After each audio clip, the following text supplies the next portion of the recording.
Hi hello ಎಲ್ಲರಿಗೂ ನಮಸ್ಕಾರ. ಎಲ್ಲರೂ ಹೇಗಿದ್ದೀರಾ? ಎಲ್ಲರೂ ಚೆನ್ನಾಗಿದ್ದೀರಾ ಅಂತ ಭಾವಿಸ್ತೇನೆ. ಜ್ಯೋತಿ ಪಾಕಶಾಲೆಗೆ ತಮ್ಮೆಲ್ಲರಿಗೂ ಸ್ವಾಗತ. ಜ್ಯೋತಿ ಪಾಕಶಾಲೆ ವೀಡಿಯೋಸ್ ನಿಮಗೆ ಇಷ್ಟ ಆದಲ್ಲಿ ವೀಡಿಯೋಸ್ಗೆ ಲೈಕ್ ಮಾಡಿ. ಹೊಸದಾಗಿ ನನ್ನ ಕುಕಿಂಗ್ ವೀಡಿಯೋಸ್ ನೋಡ್ತಿದ್ದಲ್ಲಿ ಸಬ್ಸ್ಕ್ರೈಬ್ ಮಾಡ್ಕೊಳ್ಳಿ. ಈ ವಿಡಿಯೋ ಹೇಗೆ ಅನ್ನಿಸ್ತು ಅಂತ ಕಮೆಂಟ್ ಮಾಡಿ. ಹಾಗೆ ಈ ವಿಡಿಯೋಗೊಂದು ಲೈಕ್ ಮಾಡಿ. ನಾನು ಈ ದಿನ ಮೀನಿನ ಸಾಂಬಾರು ಮಾಡುವ ವಿಧಾನ ತಿಳಿಸ್ಕೊಡ್ತೇನೆ. ಇದು ಆಂಧ್ರ ಸ್ಟೈಲ್ ರೆಸಿಪಿ. ಆಂಧ್ರದಲ್ಲಿ ಚಾಪಲ ಪುಲ್ಸು ಅಂತಾರೆ. ತುಂಬಾ ಟೇಸ್ಟಿಯಾಗಿರುತ್ತೆ. ಯಾವ ರೀತಿಯಾದಂಥ ಫಿಶಲ್ಲಾದರೂ ಇದನ್ನು ಟ್ರೈ ಮಾಡ್ಬೋದು. ಕೆಲವರು ಫಿಶ್ ಸಾಂಬಾರು ಅಂದರೆ ಹಬ್ಬ ವಾಸನೆ, ಹೆಂಗೆ ತೊಳೆದು ಫಿಶ್ ಸಾಂಬಾರು ಮಾಡಿದ್ರೂ ಸ್ಮೆಲ್ ಬರುತ್ತೆ ಅಂತಾರಲ್ಲ, ಅವರು ಈ ರೀತಿ ಒಮ್ಮೆ ಟ್ರೈ ಮಾಡಿ. ತುಂಬಾ ಟೇಸ್ಟಿಯಾಗಿರುತ್ತೆ ಮತ್ತು ಇದೇ ಥರನೇ ಮಾಡ್ಕೊಂಡು ತಿಂತೀರಾ. ಬನ್ನಿ ಫಿಶ್ ಸಾಂಬಾರು ಹೇಗೆ ಮಾಡೋದು ಅಂತ ನೋಡೋಣ. ನಾನಿಲ್ಲಿ 1 kgಯಷ್ಟು ಮೀನನ್ನು ತಗೊಂಡಿದ್ದೀನಿ. ಕೆಲವರು ತಲೆನ ಹಾಕೋಲ್ಲ, ಆದರೆ ತಲೆ ಹಾಕಿದರೆ ಸಾಂಬಾರು ಟೇಸ್ಟಿಯಾಗಿರುತ್ತೆ. ನಾನಿಲ್ಲಿ ತಲೆ ಸಮೇತ 1 kgಯಷ್ಟು ಮೀನನ್ನ ತಗೊಂಡಿದ್ದೀನಿ. ಫಿಶನ್ನು ತೊಳಿಬೇಕು ಅಂದರೆ ಸ್ವಲ್ಪ ರಾಗಿ ಹಿಟ್ಟು ಹಾಗೆ ಕಲ್ಲುಪ್ಪನ್ನು ಹಾಕಿ ಚೆನ್ನಾಗಿ ತೊಳ್ಕೊಬೇಕು. ಇನ್ನೂ ಸ್ಮೆಲ್ ಇದೆ ಅನ್ನೋ ಹಾಗಿದ್ರೆ ಸ್ವಲ್ಪ ನೀರಿಗೆ ಒಂದು ಅರ್ಧ ಹೋಳಷ್ಟು ನಿಂಬೆಹಣ್ಣಿನ ರಸ ಹಾಕಿ ಈ ಮೀನನ್ನು ಹಾಕಿ ಒಂದು 2 ನಿಮಿಷ ಬಿಟ್ಟು ತೆಗೆದುಕೊಳ್ಬೋದು. ಅಥವಾ ಒಂದು ಅರ್ಧ ಅಷ್ಟು ಈರುಳ್ಳಿನ ಜಜ್ಜಿ ಹಾಕಿ ಮೀನಿಗೆ ಹಾಕಿ ಒಂದು ಸ್ವಲ್ಪ ನೀರು ಹಾಕಿ ಒಂದು 2 ನಿಮಿಷ ಬಿಟ್ಟು ತೆಗೆದುಕೊಳ್ಬೋದು. ಈ ರೀತಿ ಮಾಡೋದ್ರಿಂದ ಫಿಶ್ಶು ಚೆನ್ನಾಗಿ ಕ್ಲೀನ್ ಆಗ್ತವೆ, ಸ್ಮೆಲ್ ಇರೋಲ್ಲ. ನಾನಿಲ್ಲಿ 1 kg ಮೀನಿಗೆ ಒಂದು ಚಿಕ್ಕ ನಿಂಬೆಹಣ್ಣಿನ ಗಾತ್ರದಷ್ಟು ಹುಣಸೆಹಣ್ಣನ್ನು ತಗೊಂಡಿದ್ದೇನೆ. ಇದನ್ನು 1-2 ಸರಿ ನೀರು ಹಾಕಿ ವಾಶ್ ಮಾಡಿಕೊಂಡು ಬಿಸಿನೀರಲ್ಲಿ ನೆನೆಸ್ಕೊಳ್ತೇನೆ. ಇದನ್ನು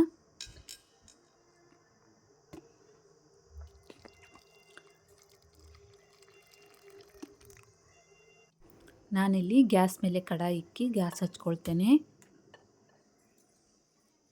ಇದಕ್ಕೆ 1 ಟೇಬಲ್ ಸ್ಪೂನಷ್ಟು ಧನಿಯಾ ಕಾಳನ್ನ ಹಾಕ್ಕೊಳ್ತೇನೆ. ಹಾಗೆ 1 ಟೀ ಸ್ಪೂನಷ್ಟು ಜೀರಿಗೆ, ಅರ್ಧ ಟೀ ಸ್ಪೂನಷ್ಟು ಕಾಳುಮೆಣಸು ಹಾಕ್ಕೊಳ್ತೇನೆ. ಹಾಗೆ 1/4 ಟೀ ಸ್ಪೂನಷ್ಟು ಮೆಂತ್ಯ ಕಾಳನ್ನ ಹಾಕ್ಕೊಳ್ತೇನೆ. ಇವನ್ನು ಡ್ರೈ ರೋಸ್ಟ್ ಮಾಡ್ಕೊಳ್ಬೇಕು. ಲೋ ಫ್ಲೇಮಲ್ಲೇ ಇವನ್ನ ಚೆನ್ನಾಗಿ ಹುರ್ಕೊಳ್ಬೇಕು.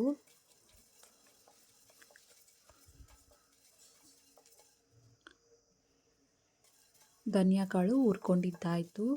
ಗ್ಯಾಸ್ ಆಫ್ ಮಾಡಿಕೊಂಡು ಇವನ್ನ ಮಿಕ್ಸಿ ಜಾರಿಗೆ ಹಾಕ್ಕೊಳ್ತೇನೆ. ಇದನ್ನು ನುಣ್ಣಗೆ ಪುಡಿ ಮಾಡ್ಕೊಳ್ಬೇಕು. ನೋಡಿ, ಈ ರೀತಿ ನುಣ್ಣಗೆ ರುಬ್ಕೋಬೇಕು. ಇದನ್ನು ಒಂದು ಬಟ್ಲಿಗೆ ತೆಗೆದುಕೊಳ್ತೇನೆ. ಅದೇ ಮಿಕ್ಸಿ ಜಾರಿಗೆ ನಾನಿಲ್ಲಿ 2 ಈರುಳ್ಳಿನ ಈ ರೀತಿ ದಪ್ಪ ಕಟ್ ಮಾಡಿಕೊಂಡು ಹಾಕ್ಕೊಂಡು ಇದನ್ನು ರುಬ್ಕೊಳ್ತೇನೆ. ತರಿಯಾಗಿ ರುಬ್ಕೋಬೇಕು. ಈಗ ಗ್ಯಾಸ್ ಮೇಲೆ ಕಡಾಯಿ ಇಕ್ಕಿ ಗ್ಯಾಸ್ ಹಚ್ಕೊಳ್ತೇನೆ. ಅದಕ್ಕೆ ಎಣ್ಣೆ ಹಾಕ್ಕೊಳ್ತೇನೆ. ಎಣ್ಣೆ ಕಾದಿದೆ. ಈರುಳ್ಳಿ ರುಬ್ಬಿರೋಂಥ ಪೇಸ್ಟ್ನ ಹಾಕ್ಕೊಳ್ತೇನೆ.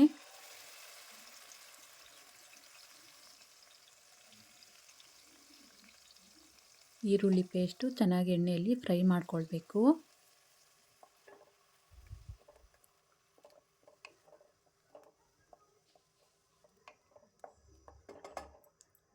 ಇದಕ್ಕೆ ಒಂದು 4 ಹಸಿಮೆಣಸಿನ್ಕಾಯಿನ ಕಟ್ ಮಾಡಿ ಹಾಕ್ಕೊಳ್ತೇನೆ.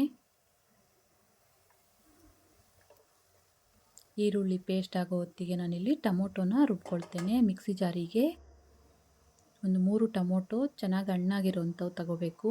ನಾನಿಲ್ಲಿ 3ನ ಹಾಕ್ಕೊಳ್ತಾ ಇದ್ದೀನಿ ಚಿಕ್ಕವಾಗಿರೋದ್ರಿಂದ. ಹಾಗೆ ಅದಕ್ಕೆ 2 ಗಡ್ಡೆಯಷ್ಟು ಬೆಳ್ಳುಳ್ಳಿ, 6ರಿಂದ 7 ತುಂಡು ಶುಂಠಿ ಹಾಕ್ಕೊಳ್ತೇನೆ ಇದಕ್ಕೆ. ಹಾಗೆಯೇ ಇದಕ್ಕೆ ಒಂದು 7ರಿಂದ 8 ಗೋಡಂಬಿನ ಹಾಕ್ಕೊಳ್ತೇನೆ. ಇದನ್ನು ನುಣ್ಣಗೆ ರುಬ್ಕೋಬೇಕು. ನೋಡಿ, ಈ ರೀತಿ ನುಣ್ಣಗೆ ರುಬ್ಕೋಬೇಕು ಇದನ್ನು. ನೋಡಿ, ಈರುಳ್ಳಿ ಪೇಸ್ಟ್ ಎಲ್ಲ ಚೆನ್ನಾಗಿ ಫ್ರೈ ಆಗಿದೆ. ಈಗ ಇದಕ್ಕೆ ರುಬ್ಬಿರೋಂಥ ಟೊಮೊಟೊ ಪೇಸ್ಟ್ನ ಹಾಕ್ಕೊಳ್ತೇನೆ.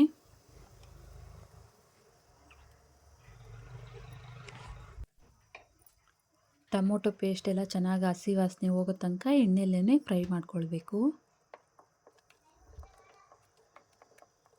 ನಾವೆಲ್ಲ ಹಸಿವೆ ಹಾಕಿರೋದ್ರಿಂದ ಶುಂಠಿ ಬೆಳ್ಳುಳ್ಳಿ ಎಲ್ಲ ಹಸಿ ವಾಸನೆ ಹೋಗೋ ತನಕ ಚೆನ್ನಾಗಿ ಫ್ರೈ ಮಾಡ್ಕೊಳ್ಬೇಕು.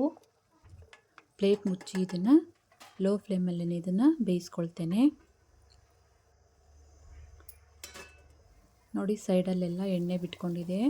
ಟೊಮೊಟೊ ಪೇಸ್ಟ್ ಎಲ್ಲ ಚೆನ್ನಾಗಿ ಫ್ರೈ ಆಗಿದೆ. ಈಗ ಇದಕ್ಕೆ ರುಬ್ಬಿ ಇಟ್ಕೊಂಡಿರೋಂಥ ಪೌಡ್ರನ್ನ ಸೇರಿಸ್ಕೊಳ್ತೇನೆ. ಹಾಗೆ 1 ಟೇಬಲ್ ಸ್ಪೂನಷ್ಟು ಖಾರದ ಪುಡಿನ ಹಾಕ್ಕೊಳ್ತೇನೆ. ರುಚಿಗೆ ತಕ್ಕಷ್ಟು ಕಲ್ಲುಪ್ಪನ್ನ ಹಾಕ್ಕೊಳ್ತೇನೆ. ಇದನ್ನು ಕಲಿಸ್ಕೊಳ್ಳೋಣ.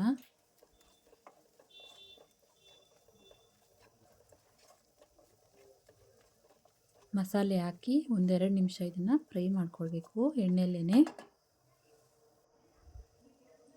ನೋಡಿ ಎಣ್ಣೆ ಎಲ್ಲ ಸೈಡಲ್ಲೆಲ್ಲ ಎಣ್ಣೆ ಬಿಟ್ಕೊಂಡು ಟೊಮೊಟೊ ಪ್ಯೂರಿ ಎಲ್ಲ ಚೆನ್ನಾಗಿ ಫ್ರೈ ಆಗಿದೆ. ಈಗ ಇದಕ್ಕೆ ಹುಣಸೆ ರಸನ ಸೇರಿಸ್ಕೊಳ್ತೇನೆ. ಇದನ್ನು 1 ನಿಮಿಷ ಕುದಿಸ್ಕೊಳ್ಳೋಣ.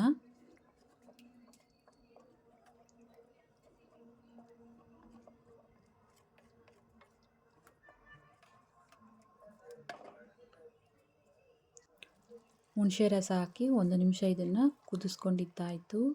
ಈಗ ಇದಕ್ಕೆ ಕರಿಗೆ ನಿಮಗೆ ಎಷ್ಟು ಬೇಕು ನೀರು ಅಂತ ನೋಡಿಕೊಂಡು ನೀರನ್ನ ಸೇರಿಸ್ಕೊಳ್ಳೋಣ. ನಾನಿಲ್ಲಿ 1 ಗ್ಲಾಸಷ್ಟು ನೀರನ್ನ ಸೇರಿಸ್ಕೊಂಡಿದ್ದೇನೆ. ಕಲಿಸ್ಕೊಳ್ಳೋಣ. ಇದಕ್ಕೆ ಸ್ವಲ್ಪ ಕರಿಬೇವನ್ನ ಹಾಕ್ಕೊಳ್ತೇನೆ. ಪ್ಲೇಟ್ ಮುಚ್ಚಿ ಇದನ್ನು ಕುದಿಸ್ಕೊಳ್ಳೋಣ. ನೋಡಿ ಹುಣಸೆ ರಸ ಹಾಕಿ ಈ ರೀತಿ ಕುದಿಬೇಕಾದ್ರೆ ಈಗ ಇದಕ್ಕೆ ಫಿಶ್ನ ಹಾಕ್ಕೊಳ್ಳೋಣ.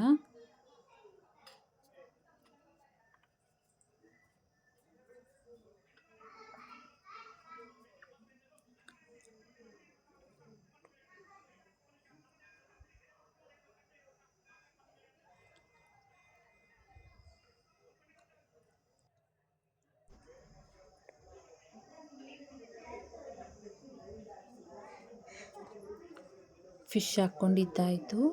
ಇದನ್ನು ಸೌಟಿಕ್ಕಿ ಕಲಿಸ್ದಂಗೆ ಪ್ಲೇಟ್ ಮುಚ್ಚಿ ಕಮ್ಮಿ ಉರಿಲೇ ಇದನ್ನು 1-2 ನಿಮಿಷ ಬೇಯಿಸ್ಕೊಳ್ಬೇಕು.